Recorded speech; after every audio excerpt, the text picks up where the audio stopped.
Hello everyone, it's a fresh new week in our 4th grade class.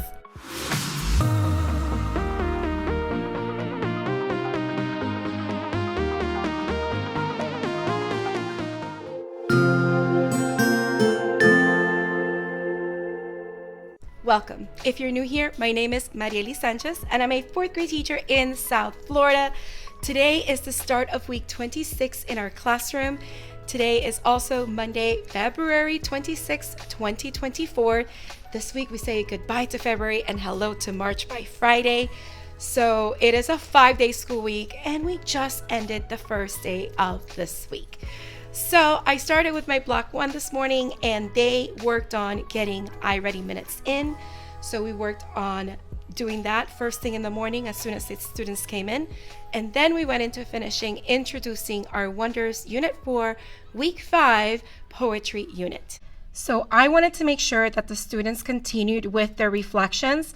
So last week they reflected on the opener video, which goes over how do writers look at success in different ways. Today, the students were reading the study blast. And in our study blast today, we were learning about how can your art help people understand your heritage. So defining success through art, we looked at our number crunch 3 to 9, and they learned about Carmen Lomas Garza. I didn't get to show them her paintings, so tomorrow I'll make sure that I do a little maybe VTS activity with her painting, and the students can let me know what they notice and what they connect with in the painting. So we read about her, and then the students went to the reflection sheet and reflected on that. And then I went ahead and read to the students the read aloud, which is our narrative poem, Sam's Box. So I project the images on the board so that students can look at them as I read the poem. And then we talked about the author's use of repetition. We talked about the characteristics of narrative poems. And then the students went ahead and continued working on their reflection sheet, which is something that I created. And I noticed that I didn't change this from our previous unit. So I was supposed to put the title, which is Sam's Box. So I had the students cross that out and write it there.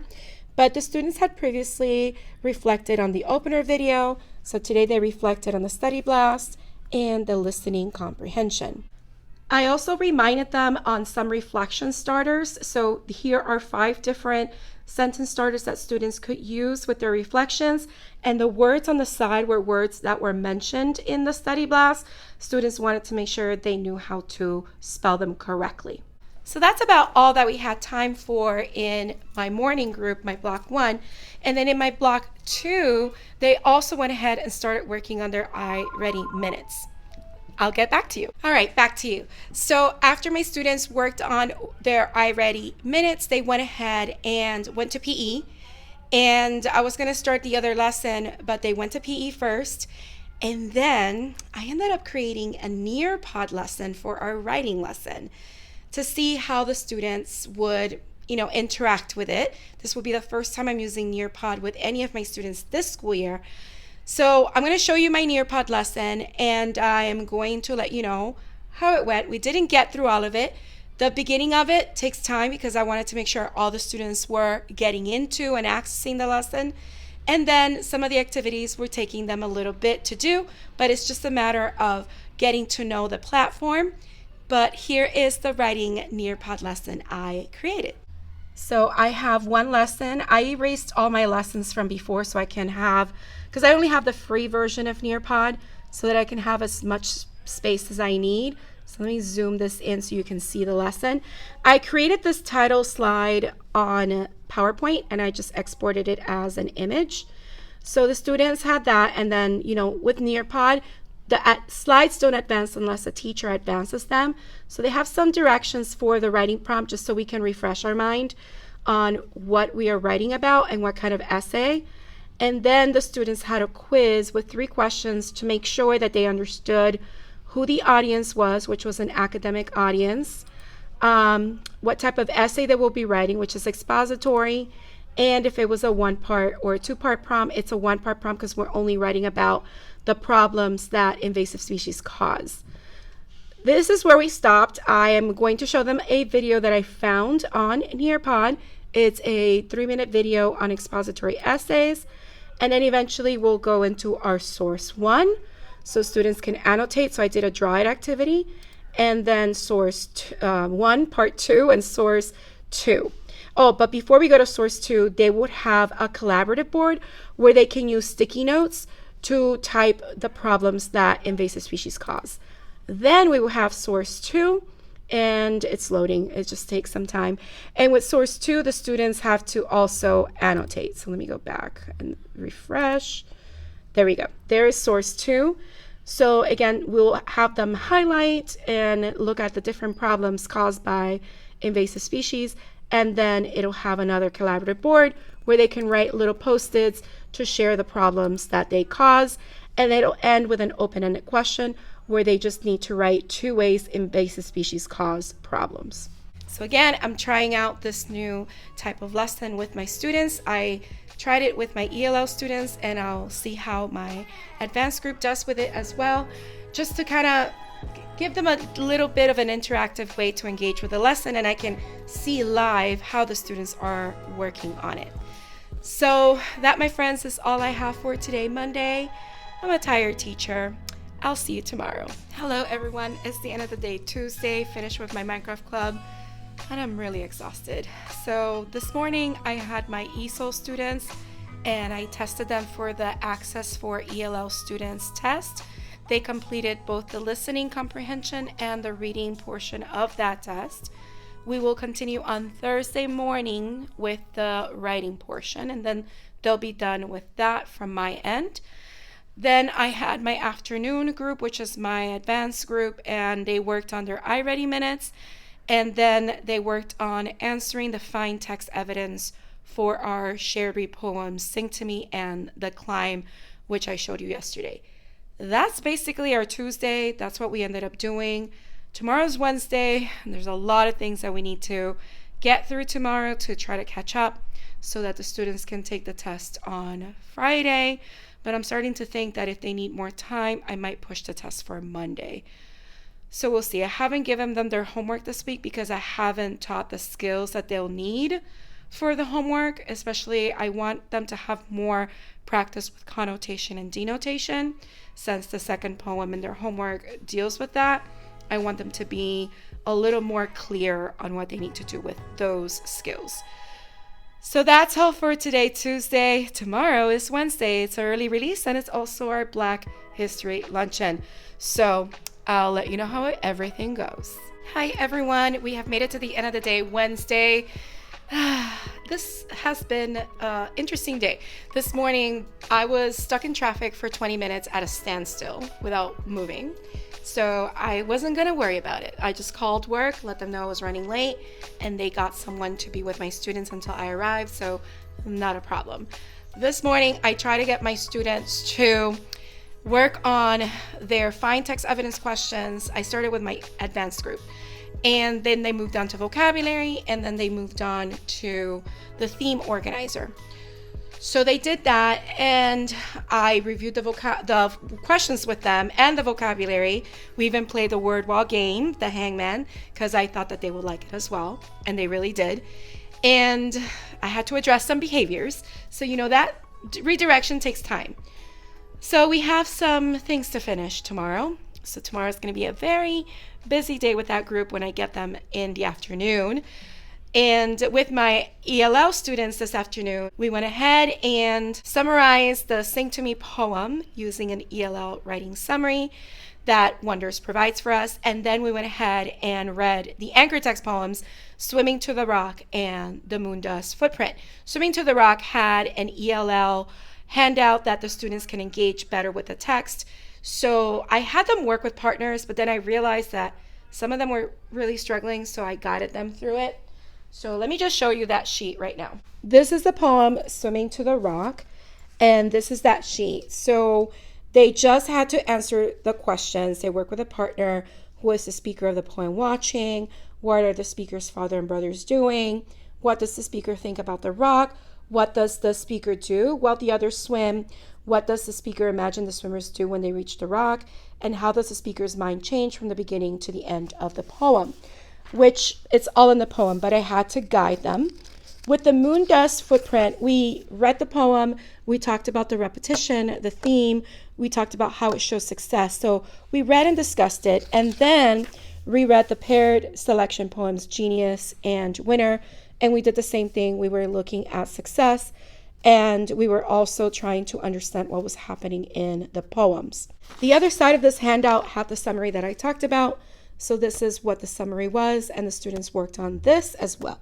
Then I had them do a word wall quiz game that was in our PowerPoint for this unit provided by our bilingual department. So let me quickly show you how that looked because it was super cute. The students were so excited at the end of the day. That's how we finished the day. So this is the quiz game. It was based on the shared read poems, and it's just a quiz show, and it has questions. So the students took turns coming to the board, and I read the question and the choices. They came to the board. So this one we talked about actually when we were reading the poem. So this is the answer. So that's what we ended up doing at the end of the day, and they had a great time. There were 10 questions in total about both poems. So it was really nice. And there was also a bonus round where they had some cards that had different point values, and they shuffled the cards and the students had to pick the card. So anyway, that was this cute little activity. At the end, they ended up getting the score. So yeah, we had a really great time. Now I'm going to go to the cafeteria because it's our Black History luncheon. It started a few minutes ago. I have my bracelet, which shows that I am participating. So let's go and take a look at the yummy food being provided as we remember all the importance of Black History Month and celebrate in that.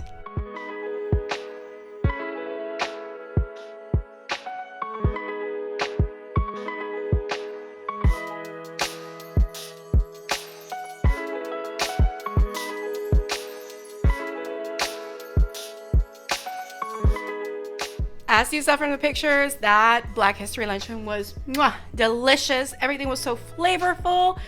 And yeah, I'm stuffed. I feel like taking a nap when I go home, but the good thing will be for me to go for a walk, especially since it's such a beautiful day outside and I started reading a new audiobook. So I'm gonna go ahead, grab my things, go home and do that. So I will see you tomorrow. Hello everyone, it's the end of the day, Thursday, and I have stayed at school way later than I would have wanted to, but I got stuck getting down deep in data. Not that I need it for tomorrow, but I just started it and then I couldn't stop until I finished both of my classes' data because my data chat is next week, Tuesday.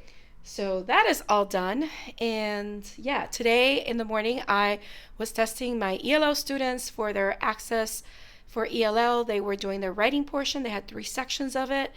And then I had my advanced group in the afternoon, and we went over the theme graphic organizer.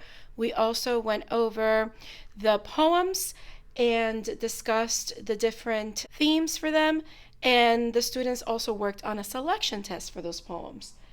I would like to show you the selection test and all that, but I am absolutely tired and exhausted. Well, that's almost the same thing, but it is 8 o'clock pretty much, and I shouldn't be here at this time. So I'm gonna go home, and tomorrow we'll close out the week. It's the end of the day, Friday, and it has been a pretty great day.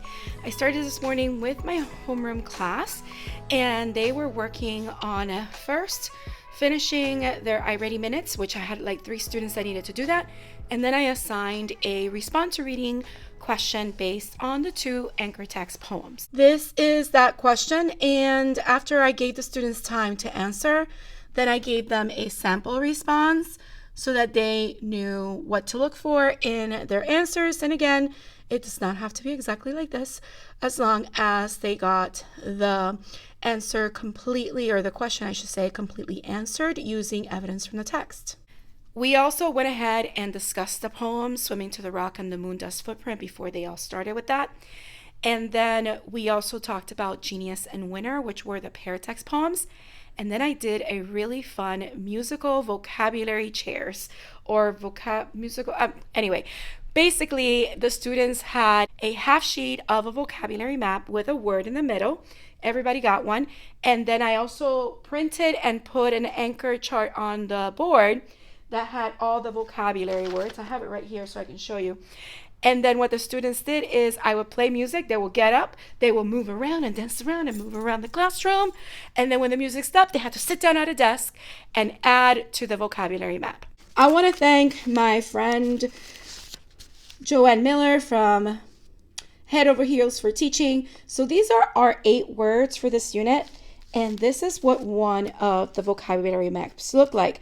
We only have 8 words, so I printed 4 sets of them. I have 27 students. Obviously, not all of the papers were used, but I had at least 3 full sets of the words so that I can see how the students went ahead and filled it out. They needed to write a definition, a synonym, a sentence, use the word in a sentence, and draw a picture that went along with the meaning of the word. So the students really enjoyed that. I really enjoyed it myself. It was very engaging and motivational. The students really enjoyed the activity, so I'm definitely going to do it again. And that was block 1. For block 2, it was mostly catching up on our minutes because that class had a lot of kids that hadn't finished iReady or Imagine Learning. So that's what we did today. And I just finished planning for next week. I should say that this is my PowerPoint with all like my vocabulary maps, so that you can see how I have them. And I have it saved so that I can easily change the words and use it for another unit. But I also wanted to show you my Google Keep. These are my lesson plans for next week. So there is my lesson plan template, which I also have right here next to my desk. And I like to have a little checklist of what I'm going to do. Next week, I'm going to be flip-flopping my schedule. So I'm going to first start with writing and then end with reading. That's, of course, to make sure that I do get to writing since we have 3 weeks before spring break. And after spring break is our state test. And that, my friends, is everything that happened today and this week, week 26. I hope you enjoyed coming along with me. If you did, don't forget to hit the like button. Leave a comment down below. Let me know what you thought or any questions you may have. Also, if you haven't subscribed, please consider subscribing and hitting the bell for notifications so you don't miss any future videos. I hope you have a beautiful, magical day. And don't forget to smile. Hello dreamers, wishers, and magical thinkers. Thank you so much for making it to the very end of this video and for showing your support. If you'd like to subscribe, you can do so by clicking on my picture down here. You can also check out my latest videos here and here. Don't forget to believe in the magic that's inside you because you are capable of great things. See you next time.